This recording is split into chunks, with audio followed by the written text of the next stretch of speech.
Buen día con todos, mi nombre es Paul Reyes, soy estudiante de la Universidad Central del Ecuador, de la Facultad de Ciencias Médicas de la carrera de Medicina, en la cátedra de Neumología. A continuación hablaremos de la tromboembolia pulmonar, realizando una comparación entre la guía de la American Heart Association y la Sociedad Europea de Cardiología. El abordaje diagnóstico va a estar enfocado en la guía europea, ya que la de la Sociedad Americana solo habla del manejo, y en el manejo vamos a unir las dos guías para tratar de sacar el mejor consenso o las mejores conclusiones sobre lo que hay que hacer actualmente en la práctica clínica con esta patología que viene a ser tan prevalente. Ya. A continuación, mencionaré una pequeña introducción de la tromboembolia pulmonar, también sobre qué tipos de émbolos existen, abordaremos sobre su fisiopatología, cómo es, cómo se ocasiona, cómo inicia la tromboembolia pulmonar y qué problemas fisiopatológicos puede llegar a desencadenar. Dentro de esto encontraremos cambios a nivel cardíaco y pulmonar, lo cual mostrará diversos signos y síntomas, y a través de estos y otras cualidades sabremos si es que el TEP es de alto riesgo o es estable, y así analizaremos su tratamiento. Listo. ¿Qué es la tromboembolia pulmonar? Esta es una obstrucción de las arterias pulmonares o una de sus ramas, y esta va a ser ocasionada por algún material que se origina en otra parte del cuerpo. ¿Qué tipos de émbolos encontramos? Encontramos los sólidos, los líquidos y los gaseosos. En cuanto a los sólidos, por ejemplo, encontramos los coágulos que se forman en los miembros inferiores, más preciso en el eje iliofemoral, es decir, en el muslo o en el hueco popliteo. Estos se desprenden y viajan hacia el pulmón, se enclavan, es decir, vendrían a tapar una de las arterias del pulmón.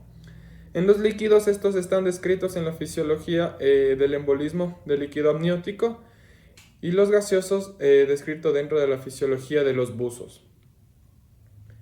En cuanto a su fisiología, todo empieza por la tríada de Virchow, que es el mecanismo fisiopatológico que predisponen a la formación de trombos, los mismos que se desprenden y viajan por la circulación. Dentro de la tríada encontramos el éstasis sanguíneo, disfunción endotelial y el estado de hipercoagulabilidad.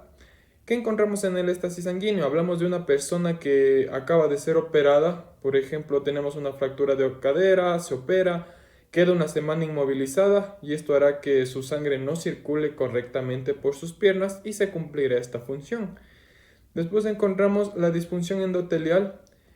Aquí vemos que encima de que no circula la sangre, esta causa una inflamación o vendría a generar la disfunción endotelial. Y en cuanto al estado de hipercoagulabilidad, la distensión endotelial hace que las plaquetas se empiecen a adherir, y producto de esto viene a provocar el estado de hipercoagulabilidad. Ya. En cuanto a su fisiopatología, en términos fisiopatológicos, ¿qué nos dice que ocurre la guía americana? Empezamos con la existencia de un trombo. Cuando un trombo se ubica como tal en la circulación pulmonar, esto va a generar un aumento de la poscarga del ventrículo derecho, porque va a haber una congestión retrógrada. El trombo se ubica en la circulación pulmonar y vendría a congestionar la sangre hacia atrás. A eso aumenta la presión que tenemos en este sitio de la circulación pulmonar, y por ende tenemos un aumento de la poscarga del ventrículo derecho.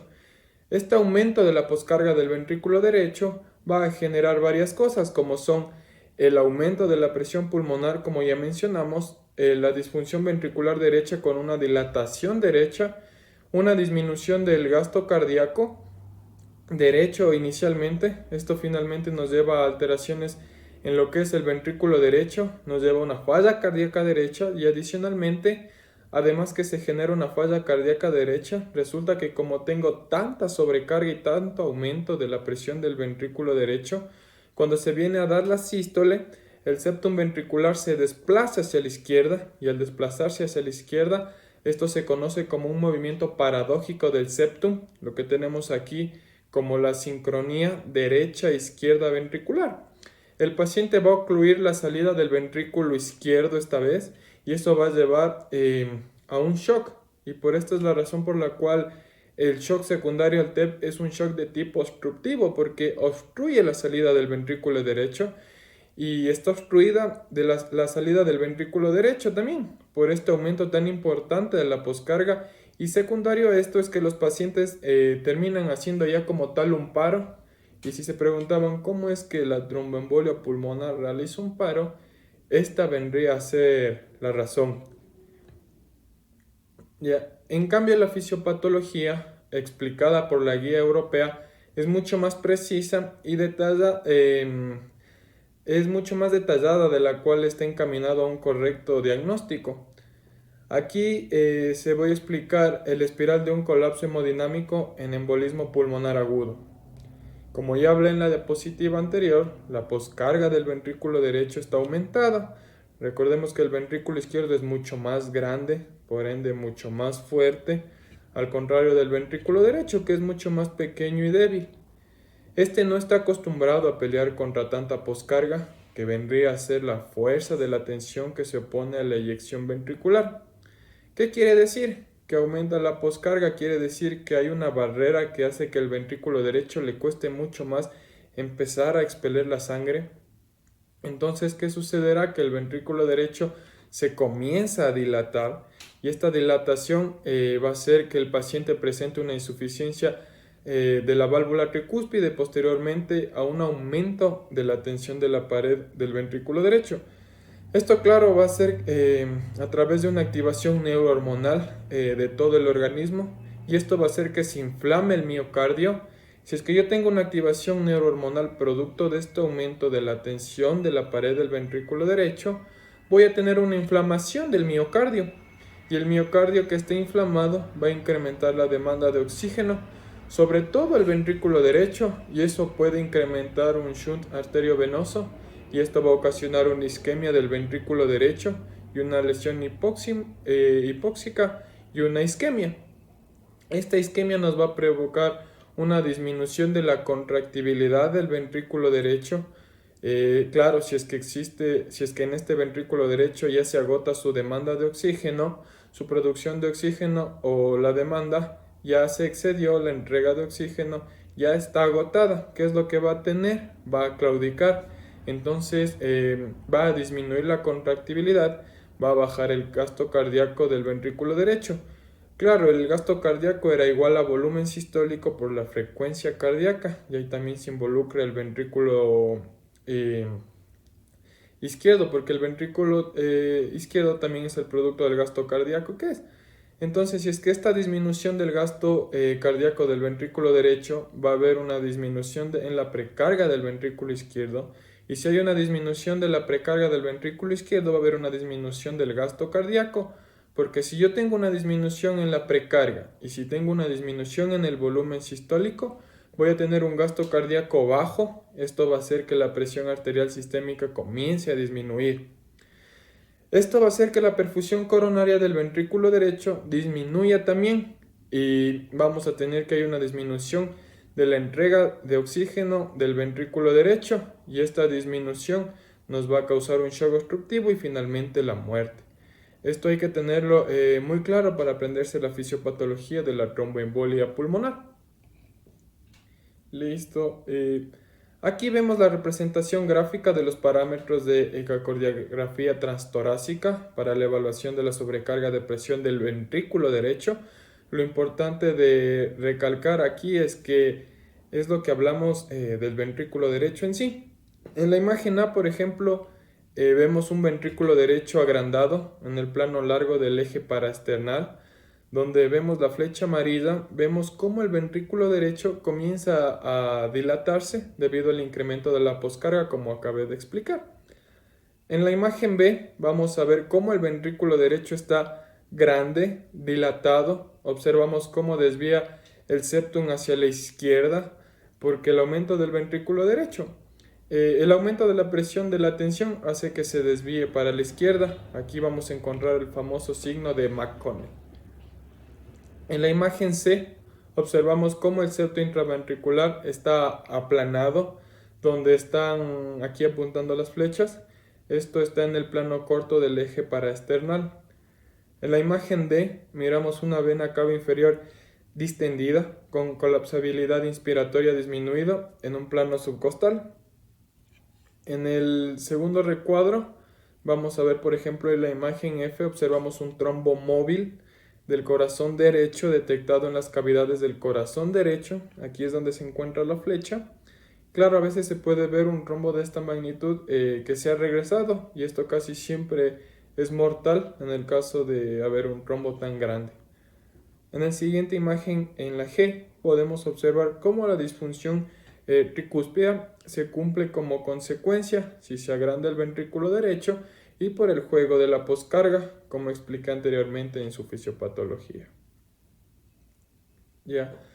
Los cambios a nivel pulmonar que existirán son la alteración ventilación-perfusión, que se hace con un contraste especial a la vena y que se ve en un scan de ventilación-perfusión. La segunda es el colapso alveolar. Como mecanismo de defensa, los alveolos se cierran para disminuir el espacio muerto. Se cierra por pérdida del surfactante. Como el émbolo está tapando la arteria, ocurre una inflamación. Esto disminuye el surfactante y al colapsar los alveolos se producen microatelectasias. La tercera es la hiperventilación y muy poco probable es que el pulmón se infarte. Esto debido a que el pulmón tiene una doble circulación, que como sabemos es la bronquial y la pulmonar propiamente.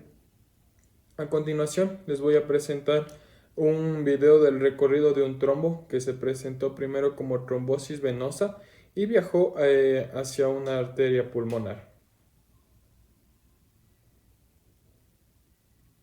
Y se acumulen en los brazos y piernas. Cuando está inmóvil durante un periodo prolongado, la velocidad de su circulación venosa disminuye. Por consiguiente, los factores de coagulación de la sangre pueden provocar que la sangre lenta se junte, formando un coágulo de sangre o trombo. Esta afección se denomina trombosis venosa profunda o TVP. Los síntomas comunes de la TVP incluyen hinchazón de la pierna o de una vena de la pierna, dolor o sensibilidad en el área, incremento en la temperatura de la piel y piel roja o pálida.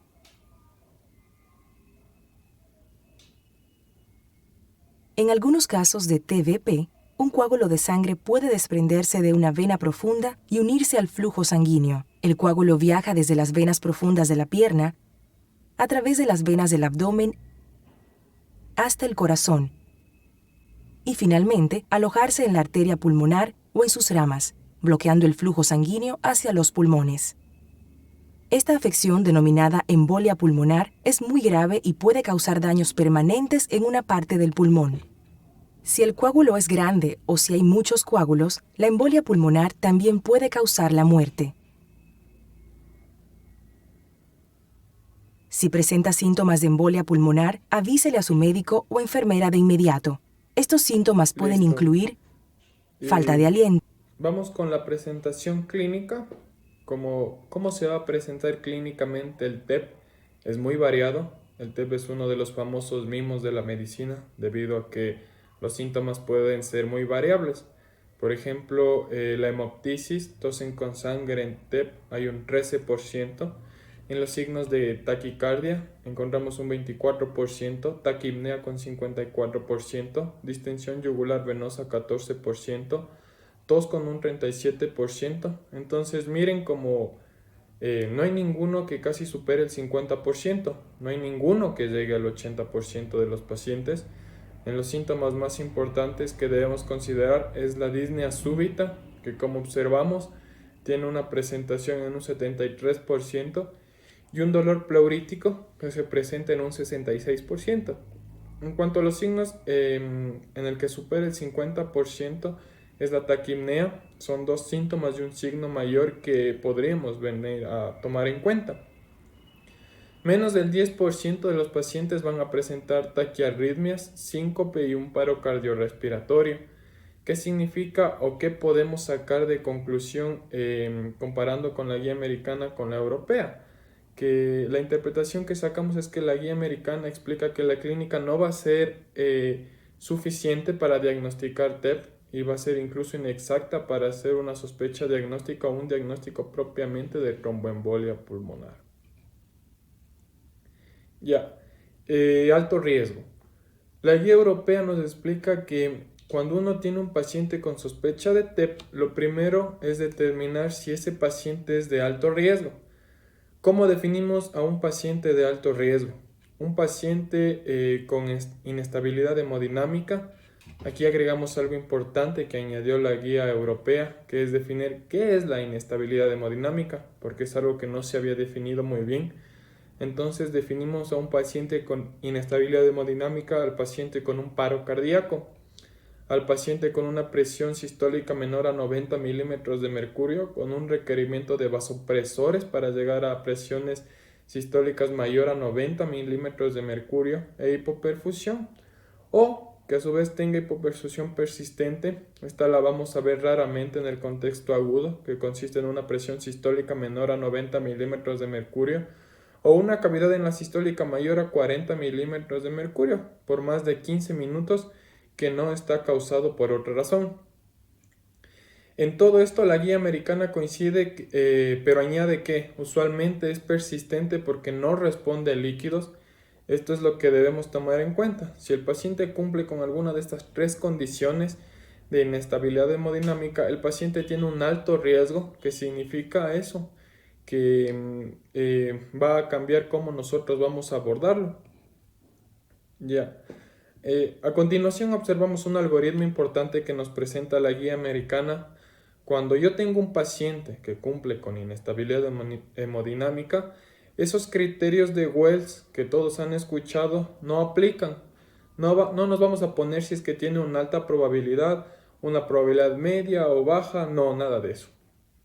Lo que vamos a hacer es hacerle un ecocardiograma, y si en el ecocardiograma yo encuentro un signo de disfunción ventricular derecha, hago el diagnóstico de TEP. Dice la guía que si podemos hacer el angioTAC de una vez, hay que hacerlo, pero seamos un poco realistas. Al menos en el Ecuador hacer un angioTAC de una es complicado y va a depender mucho del sitio donde éste se encuentre. Entonces, si yo hago un ecocardiograma y si en el ecocardiograma encuentro signos de disfunción ventricular derecha, tiene el diagnóstico de TEP y lo vamos a manejar como tal. Aquí no está en este algoritmo, pero está dentro de las recomendaciones de la guía europea. Nos recomienda el uso de el ultrasonido de miembros inferiores, es decir, le hacemos un ecocardiograma y le hago un ultrasonido. Y si el paciente tiene trombosis venosa profunda suprapoplitea, también le hago el diagnóstico de TEP. Súper importante es tener esto en cuenta. Entonces, si el paciente que me llegó con sospecha de TEP está inestablemente hemodinámico, es un TEP de alto riesgo y lo confirmo con el electrocardiograma o con el ultrasonido. Ya. Esto va a ser diferente al paciente que está estable. Si el paciente no cumple con requisitos de inestabilidad hemodinámica, aquí sí entramos a los famosos criterios de Wells. Los criterios de Wells son estos criterios en los cuales todo va sumando.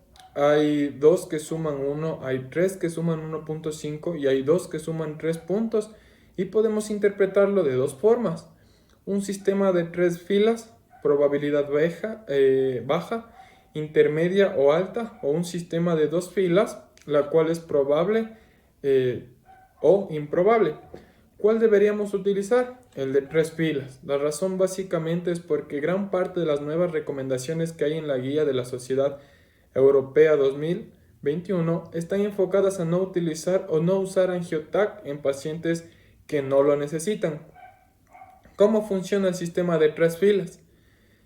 Menos de 2 puntos es bajo, intermedio de 2 a 6 puntos vendría a ser, como dije, intermedio, y alto cuando es mayor a 6 puntos.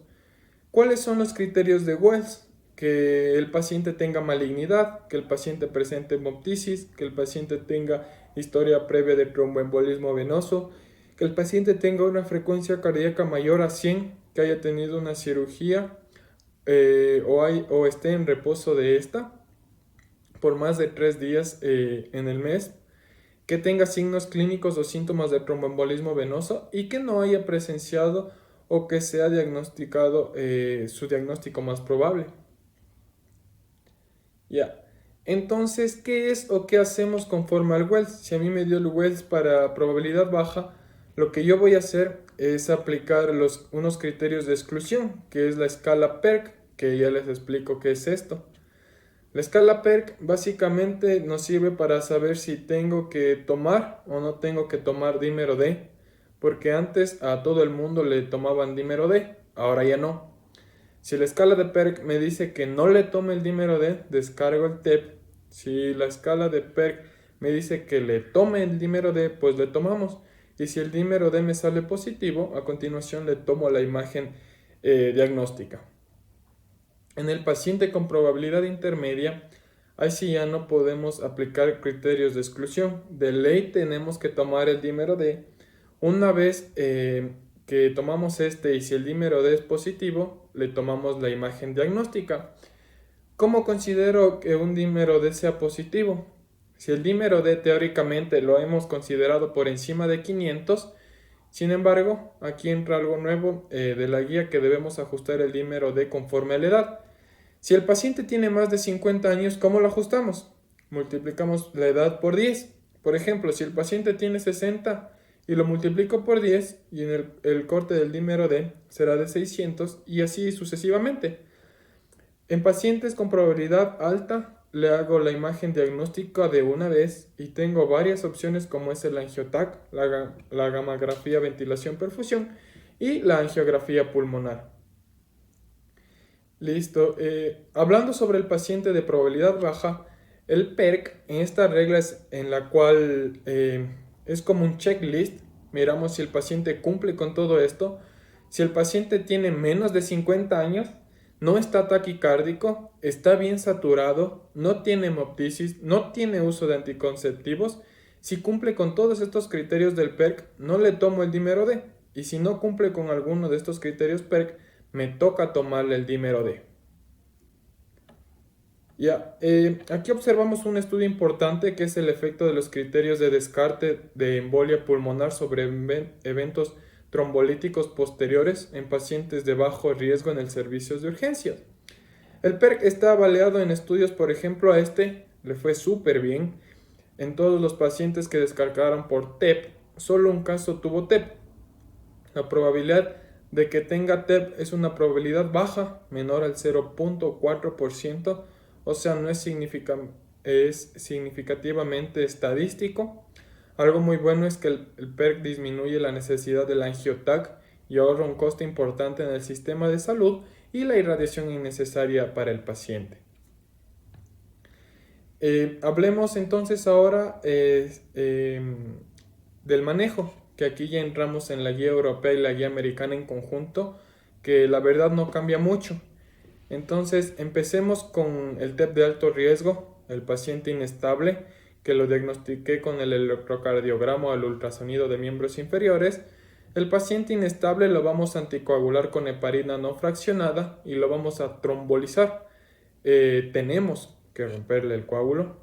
La trombólisis ideal que tenemos que utilizar es la trombólisis sistémica medicamentosa.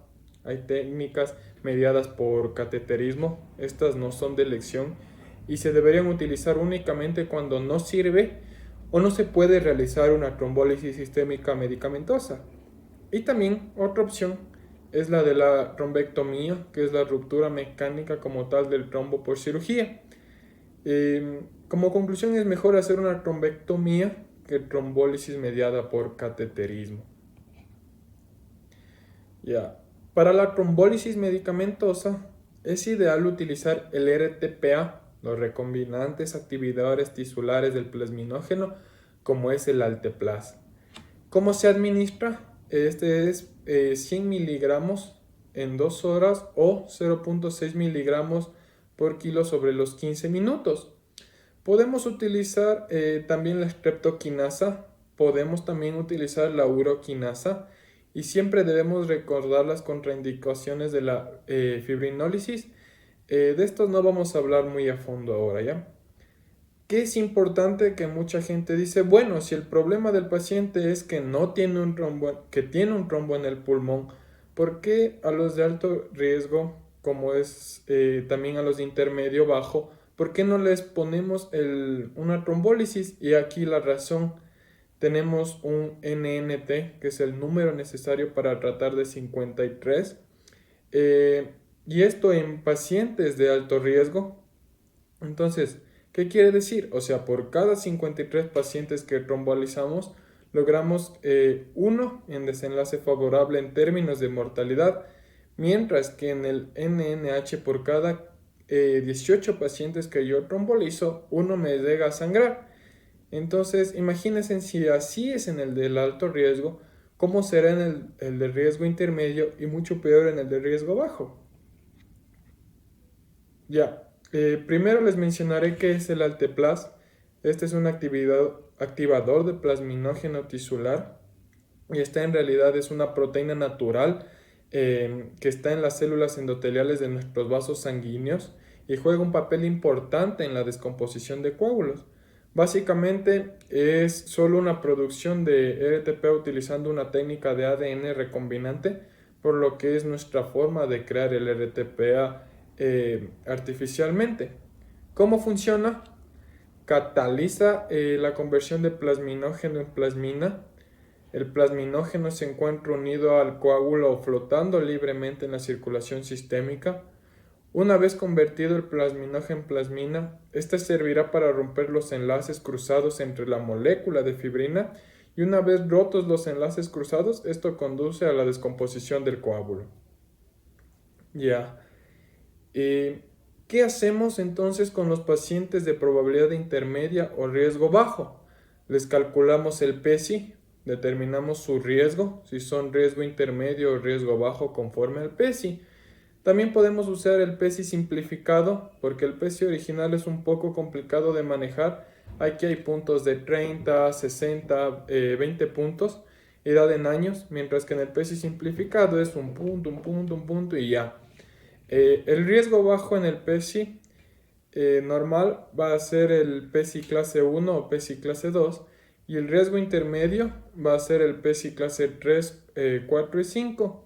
Y con el PESI simplificado simplemente va a ser si hay o no hay ningún punto, es riesgo bajo, pero si es un punto o más, es riesgo intermedio.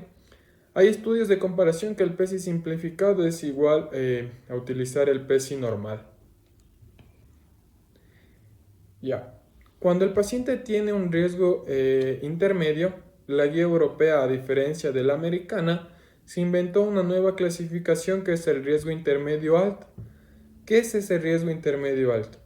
Son pacientes con riesgo intermedio, pero que no están sobrecargando el ventrículo derecho. O sea, no están inestables, no es un riesgo alto, pero sí están sobrecargando el ventrículo derecho y eso lo evidenciamos no solo por el PESI, sino porque el paciente tiene un ecocardiograma con disfunción ventricular derecha y tiene elevación de troponinas. Ese es un riesgo intermedio alto.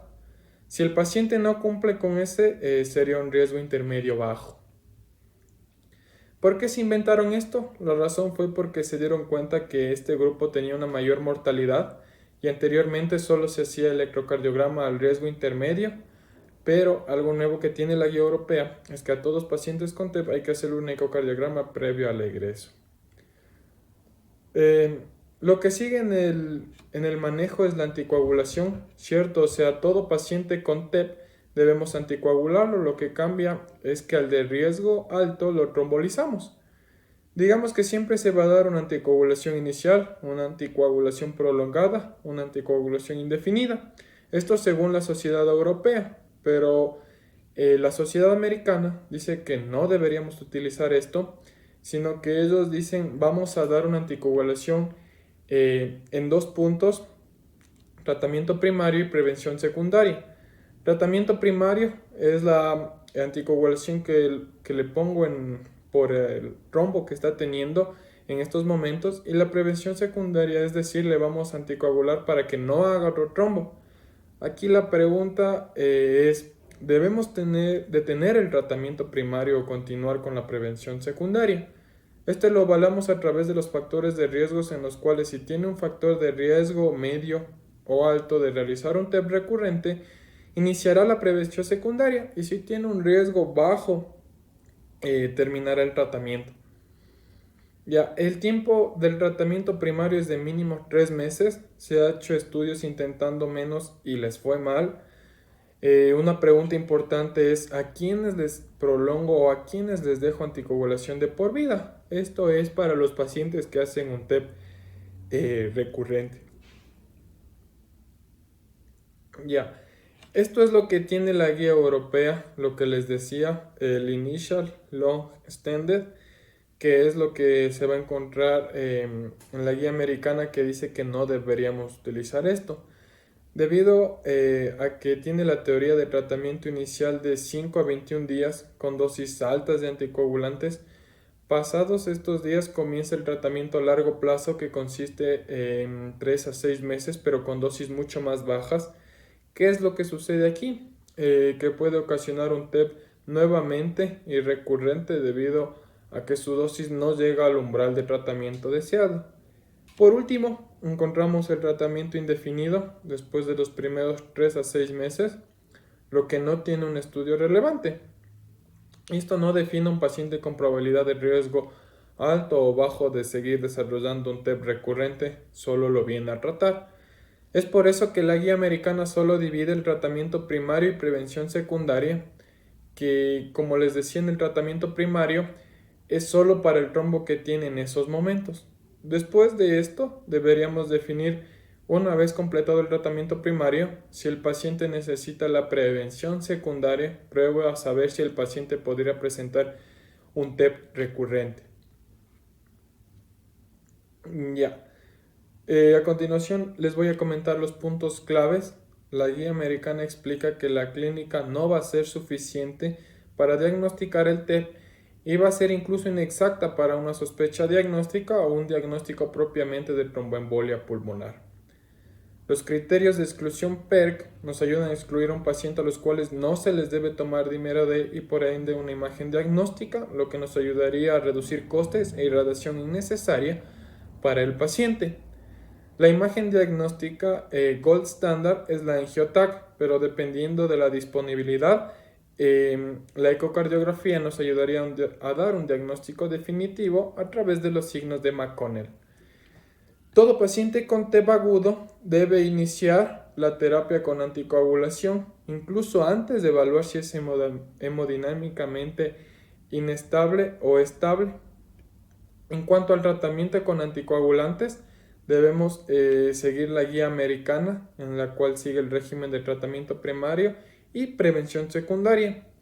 El Alteplas es el medicamento actual y más usado como trombolítico para ciliar coágulos o trombos en situaciones emergentes o agudas. Listo, aquí les presento mi bibliografía y eso sería todo. Muchas gracias.